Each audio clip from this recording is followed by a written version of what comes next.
All right, aloha, and welcome to another Aloha Friday Drip. My name is Tyler Devereaux, and I'm here with Jackson Campbell. It's me. We're here.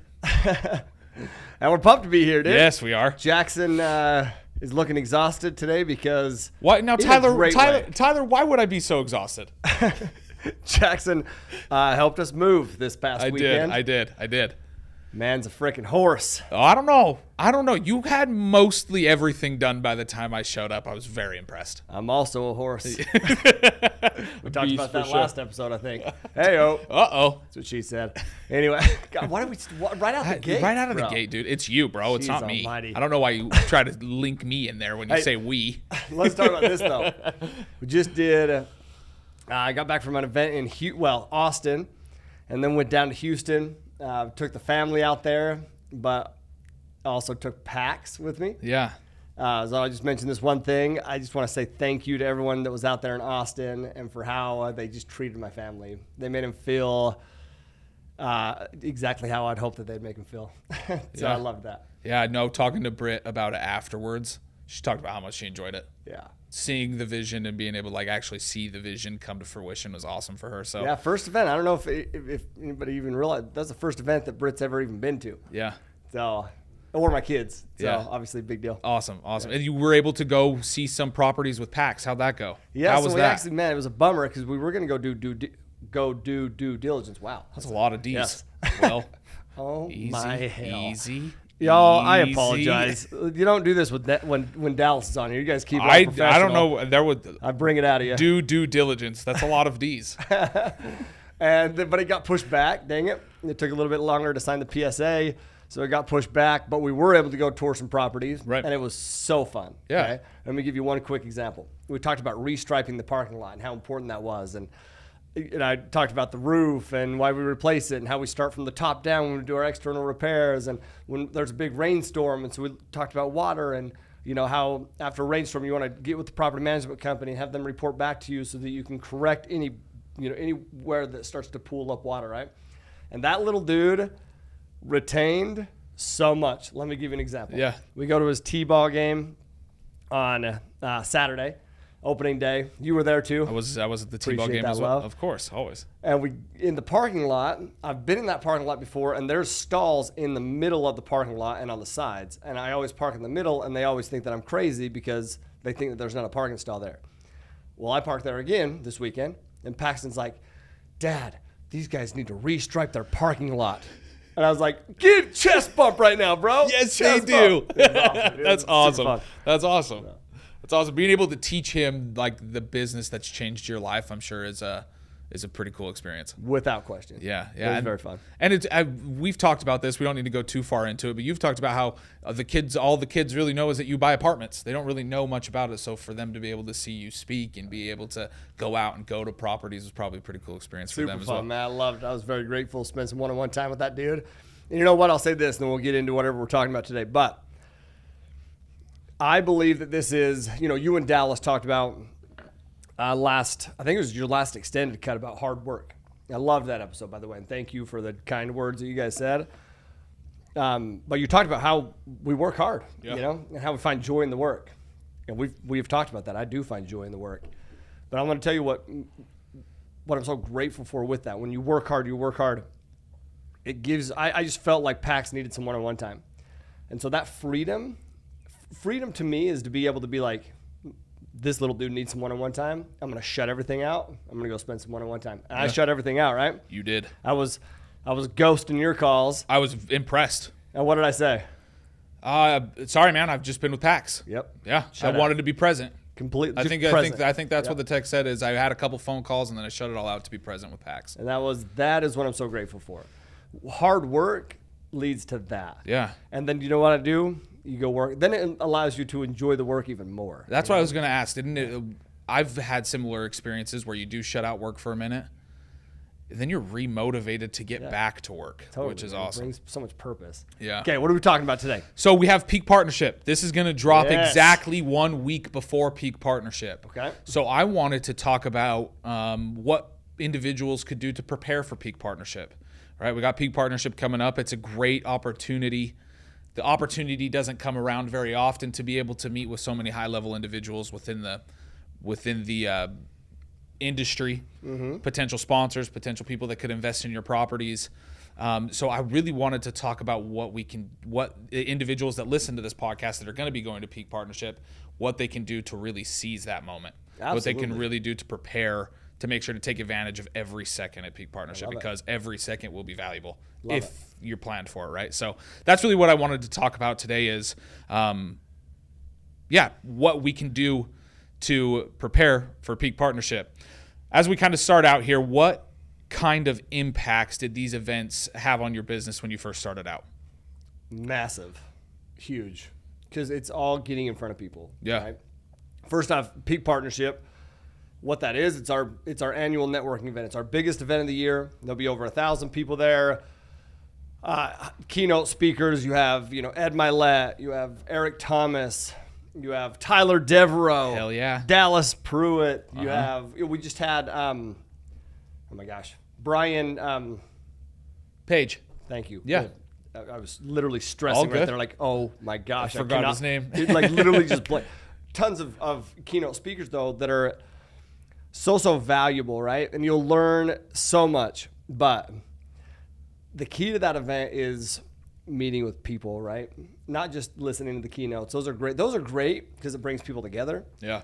But man, just meeting people. One of the first networking events that I ever went to in the multifamily space, okay, it was called the Wilson Conference. It's now called the Family Office Club. And I talk about it all the time at my events that I go teach at. And how Jeremy, who was my first mentor in the multifamily space, how he approached it. He pretty much told me, dude, there's like a mix and mingle the night before. And he's like, dude, don't talk to anybody, just watch how I talk to people. And I was like, okay. So I literally just It's a cool watched. experience, yeah. It was. Yeah. And I just was a fly on the wall. And he just asked people questions, man. Like he got them to talk about themselves.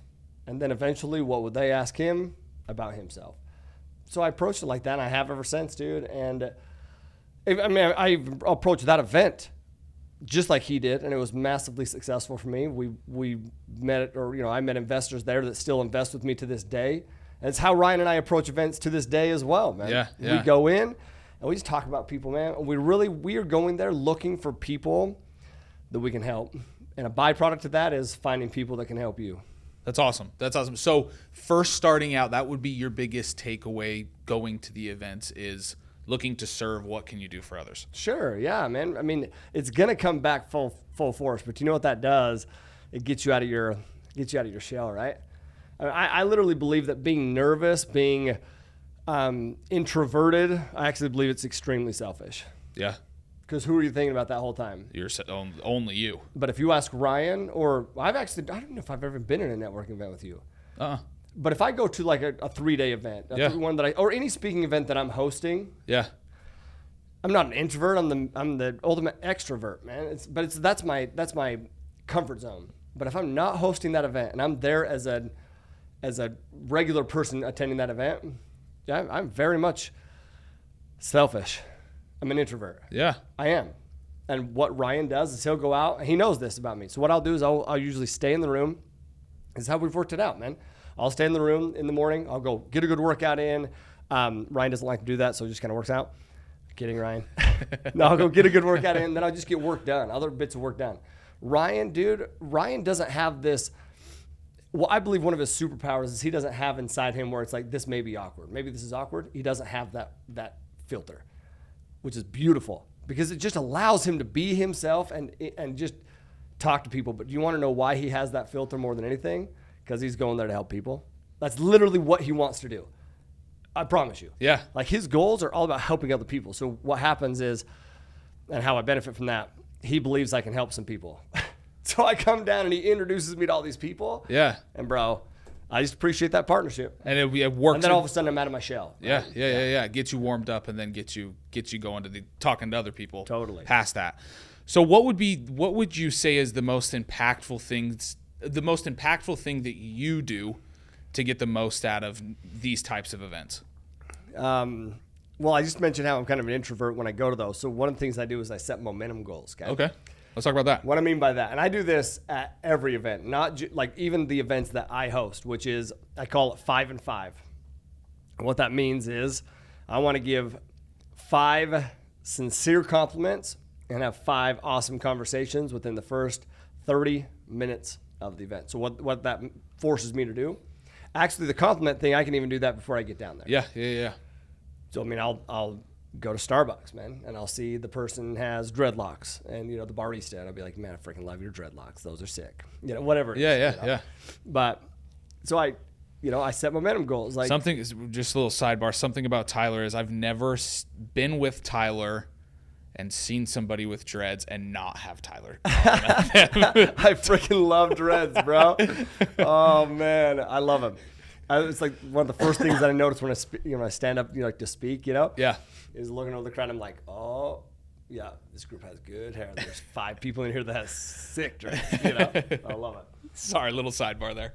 So, but it can be intimidating, dude, to go to an event and these networking events, and you don't know who these people are. Are they new like you? Are they experienced? Or this is somebody that can have a huge impact on your business? Maybe they're not. So it can be challenging. So one way to help with that is to implement. It's also a 5-second rule. 5-5-5. Okay. 5 compliments, 5 sincere conversations. But then the 5-second rule is I have to talk to somebody the first 5 seconds I get in there. I like it. Because awesome. Dude, it's pulling the fucking Band-Aid off, dude. And for me, that's very, very impactful. Like, it's interesting that you claim to be an extroverted person, but you do these events, and I'm sure there's people that can relate, right? It's kind of the position that you're in at the time forces you to be an extrovert, and you've even made that, like you said at the very beginning, your comfort zone.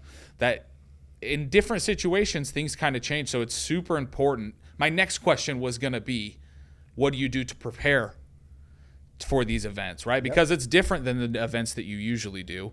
It's different than putting on the event, but when you're actually going to network to get something out of that event rather than provide an opportunity for others to get something out of that event, it's completely different. You're on 2 different sides of it. But my question was, I'm just kidding. my next question is, what do you do to prepare for these events to get you in that certain mode? One thing is mentally to understand that it shouldn't ever be different, right? So you said that it's when I go to these events and I'm hosting them, I'm going there to provide value and to help other people, right? Right. But that shouldn't be any different. So as you're saying that, it's like, Yeah. that's mentally I have to remind myself of that I might not be hosting it, but I'm there to help other people. How can I do that? And once again, it's going to be a byproduct. So a couple things, set objectives, right? Set goals. Number 1 is a goal of what am I looking for? What do I need from that event, right? Am I looking for people to invest? We're always looking for people to invest into our deals and potential partners, but mainly people to invest, right? So how do I, like, what does that person look like? Not physically, I'm saying, like, what does that mean, right? They have money to invest. They're looking for passive income, whatever it is. So I identify that. But number 2 is, what do I have that I can help other people with? What connections do I have? I learned this from Ryan Woolley as well, dude. Ryan, the guy is an incredible connector, and you know this. Yeah. But do you know why he's an incredible connector? Because he truly cares about, like, when he's talking to somebody, okay? He is internalizing, what is this person, what are their strengths, where are they at, what are they investing, what are they doing? And then he's noting that. We all have different ways to note that. I don't even know how Ryan keeps track of it, but he keeps track of it. So that all of a sudden now he's talking to somebody else. He's like, oh shit, let me introduce you to Jackson. He actually invests in this area and knows, property managers or, whatever. And so it's setting objectives and then it's reviewing them all the time. So reviewing right now, if you're going to be preparing, right? Review those goals. What are you needing from the event? Also, review them every single morning before the event and throughout the event. And then also keep track of, like, literally notes, however you do it. Okay, this is the person that I spoke to. This person's needing this. This person's needing this. And then because that's it's in your mind, right? Yeah, now you talk to somebody else that may have that, walk them over, dude, and connect them to the person that was just looking for something like that. That's awesome. So in prep, start thinking those things through. What are you going to need to be able to track it? What are you going to need to be able to start building those systems now? Yep. So that when you're in the moment and building those connections, you have a system in place to take notes, be in it, and be able to provide value for others. My phone with me, but I'll tell you how I do it. You add somebody in. What do most people do? They collect a business card, right? Uh-huh. And you can do it on this. You can collect a business card, and here's a tip for you: if you have business cards, keep a space for people to write something down on there. Sometimes it's always just chuck full. There's nothing to write. Right, If you that's a keep great a call. blank space for them to write something, they can write a couple notes.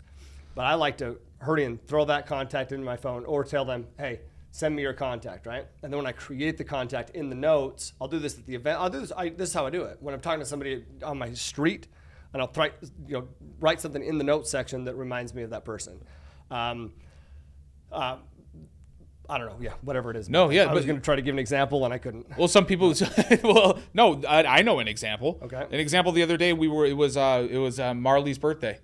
Someone came up to you and you guys started talking. The individual didn't even know that this was your house and it was the birthday. Oh, yeah. You know, it was somebody from the street. Yeah. And they came up and they talked to you, and right as they were leaving, I overheard you. Hey, send me your contact information, and you did it right then. Yep. Right. So it's it's a system that you have just automatically built in to use at any time. That's it, dude. Whenever what's the note? whenever you make that contact. Marley's birthday, investor, likes ping pong. You know exactly what you're talking about. Yeah. Yeah. And you've connected with him. I've heard you on a phone call with him, which is awesome. The follow-up, which is, I want to get to that, the follow-up, the importance of the follow-up. I definitely want to talk about that towards the end. But so set goals, put into place systems that are going to help you keep those goals and achieve those goals. What else would you say to do to prepare for the networking Practice. Who are you, man? Practice your. People will call that an elevator pitch or your pitch or whatever. But dude, who are you? What's the most important things that you want to tell people about? Yeah. Bullet point them. Say it to your spouse, your girlfriend, your friend, your mom, whoever. Make it conversational. Just practice that. Yeah. What is most important about this event? And then how are you going to, explain yourself to people so that they know that that's the value you can provide, or know that that's what you're looking for. So what is an elevator pitch? What should be in an elevator pitch? A lot of people are very good at saying what they do, but very horrible at talking about or explaining why what they do matters. Right? There you go. Yeah. So explaining why what you do matters, man, and how you can help people and how you can help that person you're talking to, Yeah. And that should change every single time. Like when it's never just this set. You do have some bullet points that you hit, right? Yeah. But if I'm talking to somebody, I'm asking them about themselves, what they do, and I'm listening, man. And then when I'm telling them, then when they ask me what I do, I want to relate it somehow to what they said, or break it. Like, for example, if I'm talking to a seasoned investor, well, then I'm going to use words and verbs and phrases words, nouns, verbiage, contraband. I don't know where contraband came from. Me either. I got some in my truck though, contraband. Anyway, I want to use words that a seasoned investor would use. But if I'm talking to somebody who's brand new, dude, I'm gonna. That's usually how I talk. By the way, I talk in simple terms. Yeah. Basic terms. I'm not gonna try to overcomplicate it. Yeah. One of the biggest things that you've taught me about about an elevator pitch, is that it really shouldn't be scripted to a T. No. It really shouldn't be like, you shouldn't memorize your cue card and when it's your turn to introduce yourself, just rattle it off. Yeah. It shouldn't be that. One of the biggest things I've learned from you and from Ryan as well is that you're, like you're just saying, just to reiterate the point, you want to make your elevator pitch about them.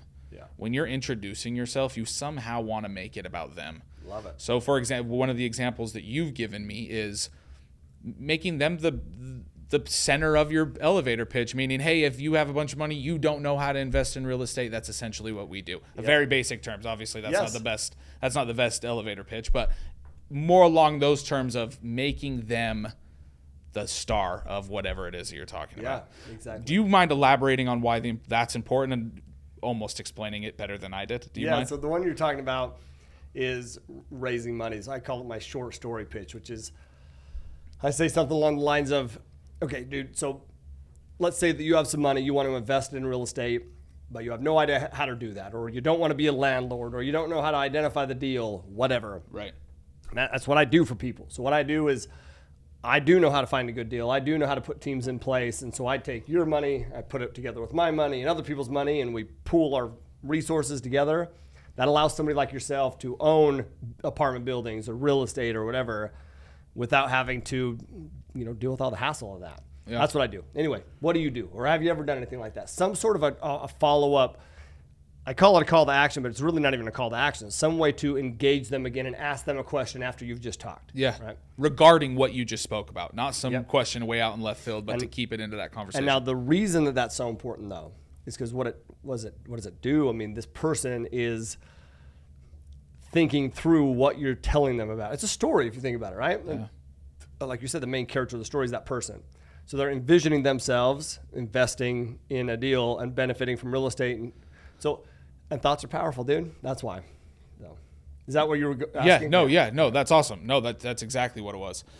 Anything else that you would like to share there on elevator pitches, preparing for an event? Is there any other tips or tricks that you would like to share there before I move on to? Just know that once again, you're going there to help other people, man. And getting the help that you're looking for is a byproduct of helping others. So that's great. Prepare and like literally identify what that is. Yeah. But have a goal going in, man. Like my advice to you is that you should focus far more on trying to get one meaningful relationship rather than 100 business cards. Dude, 100 business cards, I mean, great. But I'll tell you right now, I've never went to an event and got 100 business cards. Never. Not once, nor do I care to. I want to go and I want to build a relationship with someone. That's what I do. Okay, that's awesome. So we kind of already talked about how you keep these contacts organized and how you kind of filter them in your phone. Is there any second step to that? What does follow-up look like there post-event? Okay, so that's phenomenal too. Your follow-up, more opportunities are lost due to follow-up than anything. So the key is to follow up. Like literally set time on your calendar 2 times, okay? Well, more than 2 times, but one right at the end of each day. Honestly, I would do this multiple times throughout the day. Okay, here's my advice, okay? As you're going through. Can I just rattle off some? Yeah. My advice. And this, you may not think that this is relevant to keeping track of your contacts, but it is. Number 1 is to, you want to maintain your energy, right? So how do you maintain your energy? You eat healthy throughout the event, get a workout in the morning, drink lots of water, and then take some breaks. But when you take that break, meaning don't go full tilt all freaking day. Take some, like literally a 30-minute, like just separate yourself. Yeah. Go sit in a corner. Part of that 30 minutes, document who you just talked to. Maybe go back to those notes that you quickly made when you were talking to that person and add some more depth to it. Yeah. Right? Who do you want to follow up with? Throw it into a calendar and then disconnect. And then dive back in. Okay. It's way more valuable to be at 100% energy for 75% of the event than it is to be 50% energy through the whole damn event. That's a good point. Yeah, that's a great point. But take some breaks throughout, okay? And document it. And then the other thing is like literally put time on your calendar to go follow up with these people. And know that when you're following up with them, so still think about this. We end an event like this. People have hundreds of business cards. What do? They send a bulk email to everyone. Do not be that person. Right. Send individualized emails. And if you don't know who to send individualized emails to, it's because you did not prep before the event and you didn't take notes through the event to know who you want to connect with. You might connect with 200 people. I might send follow-up emails to 20. Like these people are the ones that I want to connect with. These are the ones that I know that I can provide value to and the ones that can, and others that can provide value to me, right? Right. I've sorted them down. So. Gosh, dude, those are huge actionables there. So let's just kind of recap there. The first thing you said was eat healthy. Yeah. Why do you feel like that's important? Because it takes a lot of energy at these events, dude. And when you're eating high fatty foods, it just makes you tired. A little sluggish, yeah. Yep. So eat healthy, eat good food that's going to actually give you energy to sustain throughout the event. The second thing you said was take breaks. Yeah. Take periodical breaks and really. So I'm just listing off actionables here. Take breaks. Taking breaks is going to be able to give you the time to compartmentalize all of these new people that you met. Yep. And then the biggest thing that you just said too that I didn't realize is, okay, now disengage those things. You're going to follow back up with them. There's no point in steady thinking and focusing on those things because you've already set the appointment to follow back up with them. Yep. So you can disengage and go make even more contacts, which is huge, man. That is huge. That's such good feedback. Can I say another thing too? Yeah, go ahead. Who to talk to? Yeah. That was Who do most people go there and talk to or spend their focus on? I mean, I love asking you questions that are like, there's really no way you could really know, but maybe you guess it right. No, I mean, from my experience, people talk to people that they're comfortable with. Okay.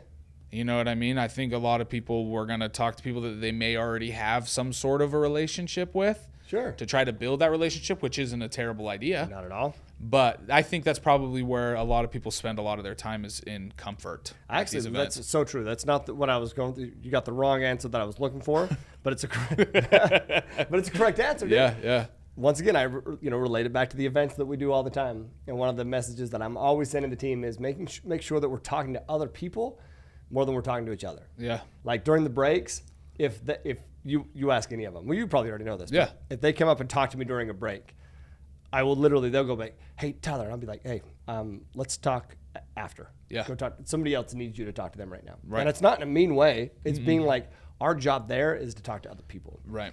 But why do we talk to each other? Because we already know each other, dude. It's very comfortable. So what I was thinking of, so yes, get out of your comfort zone, right?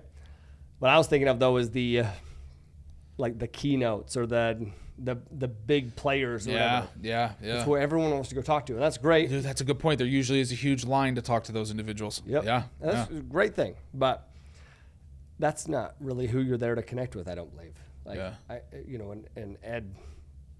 and Ed Milet and Eric Thomas, and dude, you're there to connect with others in the group. And so one thing that I learned very quickly, panelists, I would talk to panelists. Yeah. Panelists aren't necessarily a keynote, but they are obviously well connected. That's why they're a panelist. Moderators, coaches, these people know a lot of people, man. So going to them and, literally talk to them, asking them questions. Who do you think that, I'd benefit from connecting with? Who do you think would benefit from me? Who can I help in this event?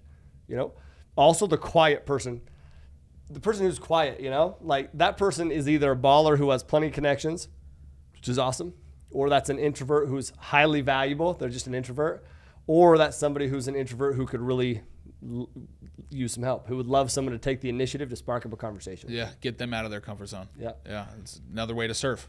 Another way yeah, to serve. that's it. Yeah. Yeah. Okay, so that's great. So the people you want to be talking to are not necessarily the keynote speakers, not necessarily the people that are going to be getting all the attention in the event, not even necessarily the moderator or the panelist, though those are great people to talk to. Yep. The questions you should be asking them are maybe a little bit different than you would just ask a normal person. Like, Yeah. who should I be connected with? Who Yep. do you suggest I go talk to? They're very well connected, Yeah, most of them. yeah. Exactly. That's awesome. Okay, so what should those, overall, what should you do with those events to build those connections? Like how do you go about doing that rather? Drink a lot of alcohol. That'll loosen you up. Loosen it up. Hey, that's one thing though. If you are doing that, if you are going to drink, can I tell you one of the biggest separators I believe for me? Yeah. Is that I don't drink. Okay. And I have drank in the past. Yeah. I used to go to network events, and that's what I would do. Yeah. And then do you know what I would do? I'd wake up the next morning hungover. I'd also wake up the next morning wondering, shit, did I do something dumb? Yeah. Or remembering, oh my gosh, I did something dumb. Well, let's give a little context here too, because I think people that haven't been to a lot of these networking events don't realize that a lot of the networking happens post-event. Post-event. Is after the event's over. That's where a lot of the networking, a lot of those relationships are going to be built. Yep. Hence the drinking part that Tyler just brought up. A lot of times people will go out, get drinks, go network, and continue to talk. Totally. But you're saying that one of your separators is that you'll go out, but you won't drink. Yep. Because of these things, because of these worries that you'll have. Sorry, go on. But that hasn't always been the case, bro. And, but I literally, it was in Vegas. Okay. Where it was just an embarrassing, I literally woke up the next morning, I was like, oh my God, I'm so embarrassed. Yeah. I swear on my life, that was the last event I ever, but I don't drink, now I just don't drink at all. Right. But that was the last ever. It's because I never wanted that to happen again. But I'll tell you what I will do, is I will definitely, and I'm not telling you not to drink, y'all. I'm just saying, I don't care what you do. But I'm telling you that was a separator for me in my life and in success. Because once again, now I'm waking up energized, ready to go 100% the next day instead of not energized. Hungover, right? And not being able to. Still on my routines, whatever. But I'll tell you, I will go out and I will be curious about other people, not a know-it-all. And this is throughout the event and after the event, right? I want to be curious about them. How to win friends and influence people. He talks about be interested, not interesting. Right, and just asking questions. The goal is not to talk a lot. The goal is to get others to talk a lot. Now, the tip though is I go out I will go out and I will buy drinks. I'm going to buy the drinks. I'm going to buy dinner. I'm going to buy a round of drinks. And I'm going to let them know that, hey, I may not be drinking, but I'm here to have a good time.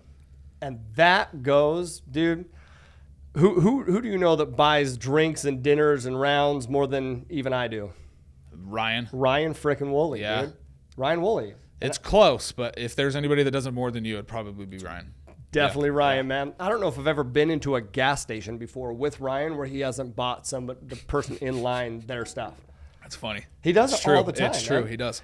But I'll tell you, that's a huge deal. You think about this. You go up to the bar. You don't know these people that are sitting there. But all of a sudden you're like, hey, I'm going to get these guys drinks. What are they going to do? They're going to start talking to you. Who is this person? That drink may cost you $50. But those relationships can be absolutely invaluable. It's an icebreaker for me. So that's what I do. Yeah. But I buy the drinks, not expecting anything from it. I buy the drinks, or not hoping that I'll get something from it. I buy those drinks knowing for a fact that I will. Indirectly or directly. Right. It's the law of reciprocity. It's going to come back some way or another. So that's what I do. I love that. Mostly because it just gives another perspective of how you can create these contacts without necessarily drinking, without necessarily doing those things that you don't feel comfortable with, right? I just don't like to do it anymore. Yeah.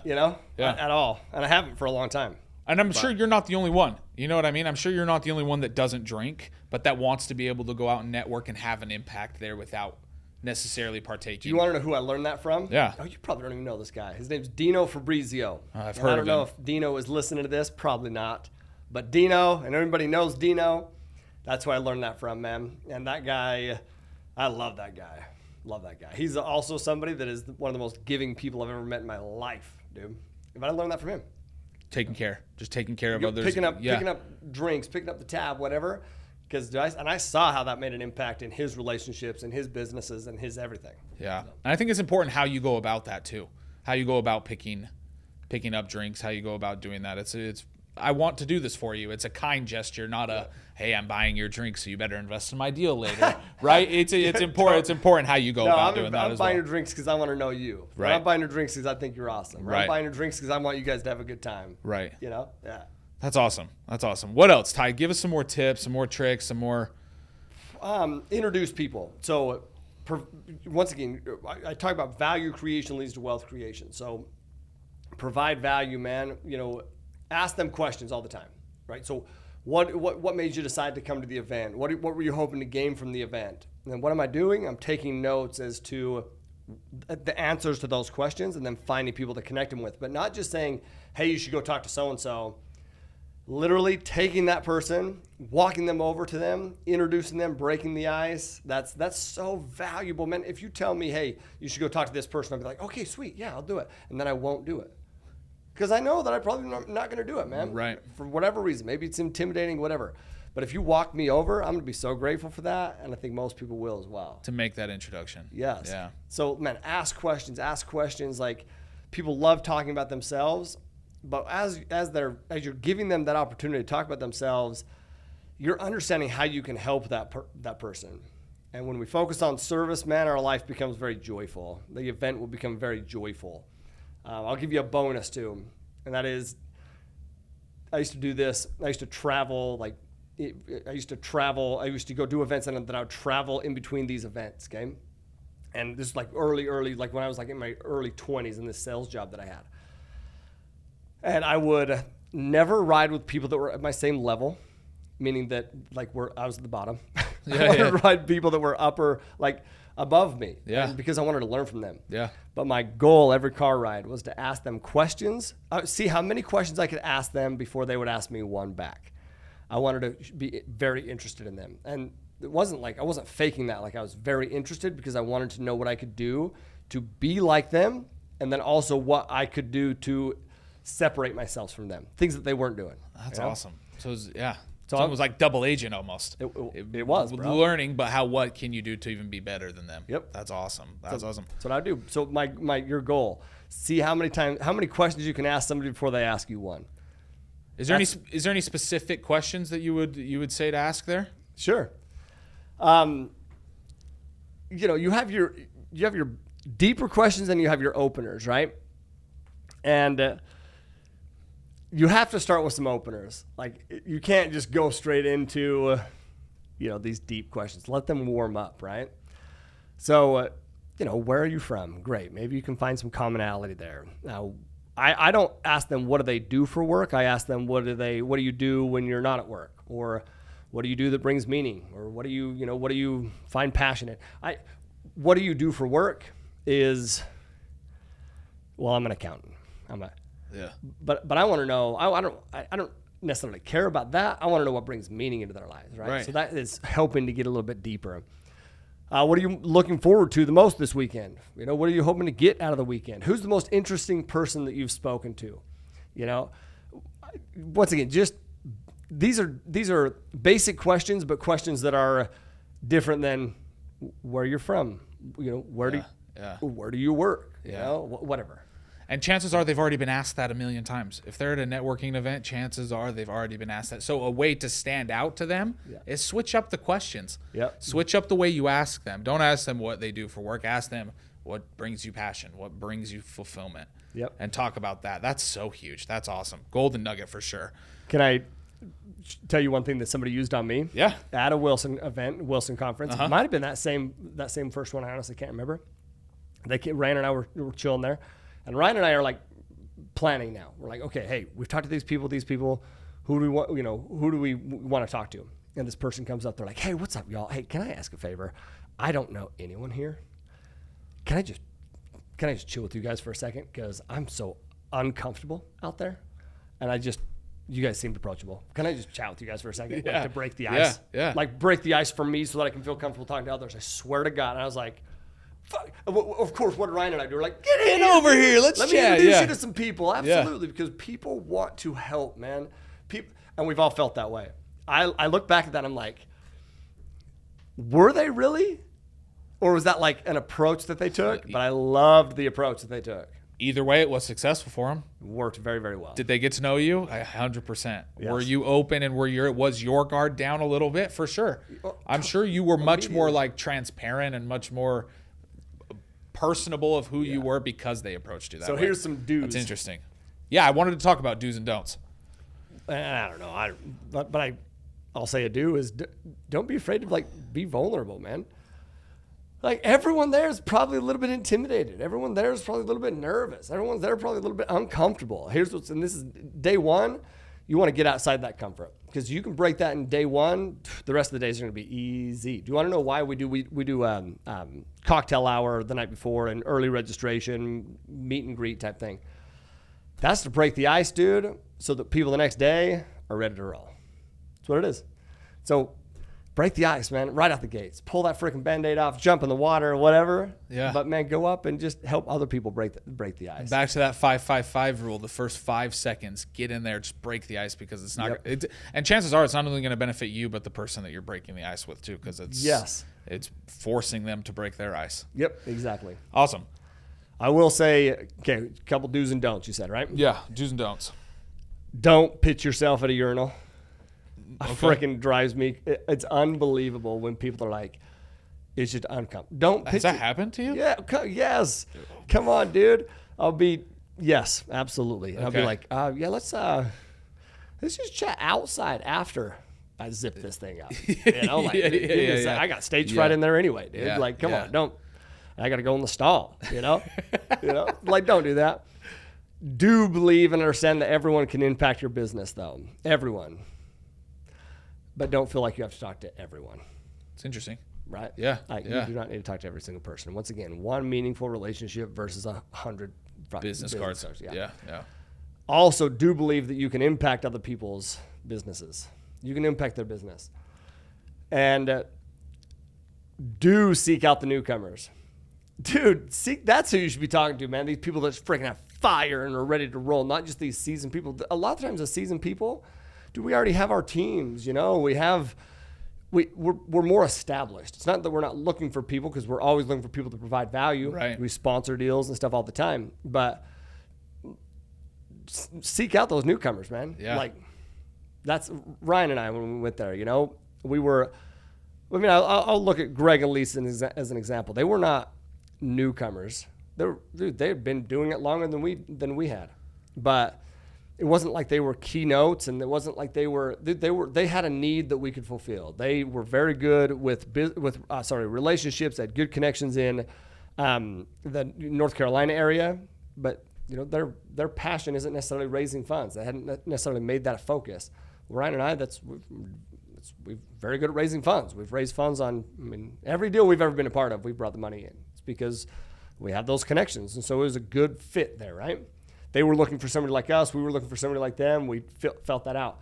So once again, seek out people that are not fully established, man. Like, does that make sense? Totally. Okay. It's looking to provide value. Yes. Right? See what other people's pain points are. See what other, you know what I mean? And the biggest relationship that you can make at an event like that is realizing that your strength is somebody else's pain point, and that your strength can provide value for that other person's pain point. So like you're saying, a lot of the times the seasoned investors have a lot of their pain points already taken care of. That's why they're seasoned investors. Yep. They've already have their teams put in place, and they already got the momentum and the ball rolling. That's it. If you're new to the business, you want to look for somebody that does have a pain point and see if you're that person that's going to be able to fulfill that pain point and that gap that they might have. So no, that definitely makes sense, and it's super, super valuable. And I think a lot of times people forget that. They want to go to these events because they know there's all these seasoned investors there. They know there's all these people there that could give them so much. Yes. But looking for those people that you have a strength for, that you can help, is going to end up adding more value than potentially these other people that already have their teams put in place. And purpose. Man, that is a huge, huge, huge golden nugget. So thank you for sharing that. Let me say this, man. It's first step to that is understanding and identifying that you have value to give. So what do you do to prep? Like, literally, what's the value that you have? Yeah. And listen, if you need to go through affirmations, go through those affirmations. This morning, your internal narrative, okay? And I'm just going to bring your internal narrative is huge. It'll dictate your direction. 100%. So, for example, when you wake up in the morning, and I'll tie this into networking because it's hand in hand. But when I was just thinking about this morning, I wake up this morning. And my narrative in my head the last couple days, because we've been moving, has been like, holy shit, I'm so tired. I just want to go back to bed. Oh, man, I'm just not feeling very good. Oh, my gosh, it's dark outside. Oh, this house is a mess. Oh, it's a mess. There's still stuff everywhere we got to unpack. That's my internal narrative. Well, this morning, it was this. Whew, man, I'm freaking ready for today, man. Today's going to be a great freaking day, man. I'm pumped about today. You know what, dude? I'm the only person in this block that's awake right now. I'm doing shit that other people aren't willing to do. God, freaking that makes me feel. That's my internal narrative today. I caught it when I was walking out the door to go to the gym, and I was like, that's the difference. That's the difference. So your internal narrative, okay? So at the event, like literally, you should be telling yourself the value that you have to give, because you know what you're going to do? You're going to realize that in order to be valuable, you have to take a second to recognize that you have something to give. You are valuable. Yes. Yes. So sit back and show some gratitude. You want to know what I love about the journal and the gratitude section is gratitude helps you understand that you have something to give. So be grateful for something that you have, and then go give that, man. Gratitude helps you realize that you have something to give. That's awesome. That's a golden nugget. Okay, one more bit of advice, then we'll wrap it up. Yeah. Which is to treat everyone, dude. Everyone. Like they're high level, meaning, and I mean everyone. The barista at Starbucks, the person that gets in the elevator that you have no idea who it is, everyone, the waiter, or the waitress, the bartender, everyone.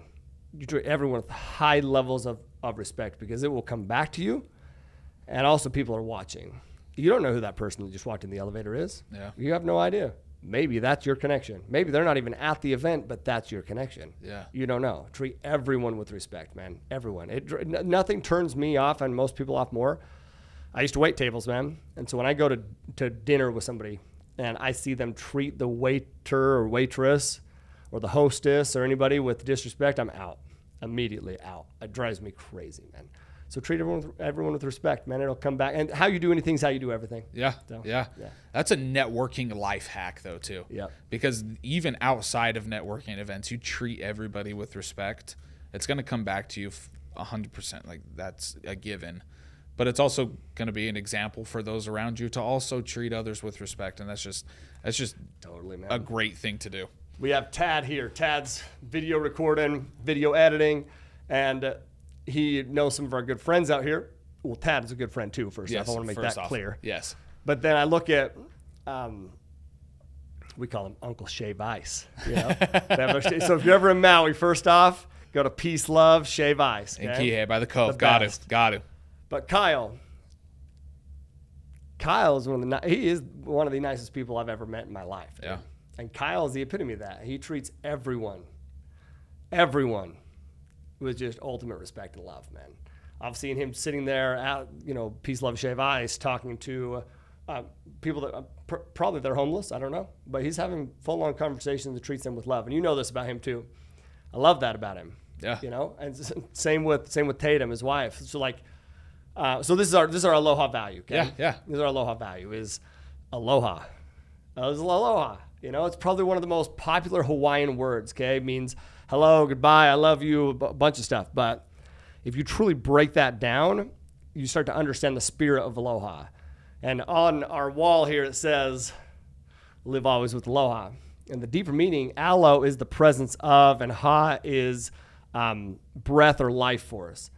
So literally, aloha is the presence of life, right? It's recognizing life in ourselves and in other people. And aloha is constantly giving and receiving of love. And if you do that at the event, truly go in there with love, aloha, man, you'll be good. You'll walk out of there very successful during that event and with meaningful relationships. I love it. Mic drop. Boom. Ty, thank you so much, man. There's so many golden nuggets in this episode. And if you are going to Peak Partnership, go back, re-listen, take notes on this episode, because there are so many things that you should be doing. You should be doing now to prepare to make sure that you get the most out of that event. Ty, thank you so much for your knowledge and your wisdom. Thank you, here, bro. man. I appreciate it. I love this topic. And one more thing that I want to do, one more actionable, okay? Yeah. Is all of y'all going to the Peak Partnership event, come give me a freaking hug. I can't wait to see y'all. Same. For literally Same. like these events, Yeah. It's like a family reunion. I'm literally so pumped about it. Definitely do not hesitate to come up and approach myself, for sure, as well as Ty. Come say what's up. We definitely want to talk to you. You can only get a picture if you got that highest package.